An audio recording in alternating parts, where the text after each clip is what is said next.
Hello বন্ধুরা, সবাই কেমন আছো? মহা দুর্গা ষষ্ঠীর ব্রত কথা। পৃথিবী জুড়ে তখন অন্যায় আর অশান্তি বেড়ে গিয়েছিল। অসুরদের দাপটে মানুষ ভয়ে ভয়ে দিন কাটত। দেবতারা তখন মহাশক্তির কাছে প্রার্থনা করলেন। সেই প্রার্থনা থেকে জন্ম নিলেন দেবী দুর্গা, মহাশক্তির রূপে সিংহবাহিনী দশভুজা দেবী। শরৎকালে ষষ্ঠী তিথিতে দেবীকে আহ্বান করা হয়। এই দিনে থেকেই দুর্গাপূজা শুরু হয়। ষষ্ঠীর দিনে দেবীকে আহ্বান করার জন্য ব্রত পালিত হয়। ভক্তরা বিশ্বাস করেন এই ব্রত করলে জীবনের দুঃখ দুর্দশা দূর হয়, সংসারে শান্তি, সৌভাগ্য আর সমৃদ্ধি আসে। কথিত আছে, এক গরিব গৃহস্থ পরিবার ছিল। সংসারে ছিল দারিদ্র্য আর অশান্তি। সেই পরিবারের গৃহবধূ মহাষষ্ঠীর দিনে মনে ব্রত পালন করলেন।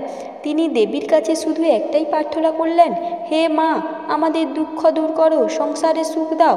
দেবী তার আন্তরিক ভক্তি দেখে সন্তুষ্ট হলেন। সেই দিন থেকে পরিবারের সব দুঃখ কষ্ট দূর হয়ে গেল। ঘরে এলো সুখ, শান্তি আর ভরপুর আনন্দ। তখন থেকেই লোকমুখে প্রচলিত হলো যে নারী পুরুষ নিষ্ঠা আর বিশ্বাস নিয়ে ষষ্ঠীর ব্রত পালন করেন। দুর্গা মা তাদের জীবনের সব অশুভ শক্তি দূর করে দেন। এই ব্রতে ভোরে স্নান করে পরিচ্ছন্ন বস্ত্র পরে দেবীকে ফল, ফুল, দুধ আর অর্ঘ্য নিবেদন করা হয়। ভক্তরা উপবাস করেন আর দেবীর নাম জপ করেন। বিশ্বাস করা হয় এতে ঘরে আসে অকল্যাণ নাশ আর শুভ শক্তির আশীর্বাদ।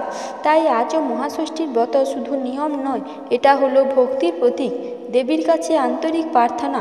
মা দুর্গা ভক্তের আহ্বান শুনলে সব দুঃখ দূর করেন আর সংসারে আনন্দ আর শান্তি বর্ষণ করেন।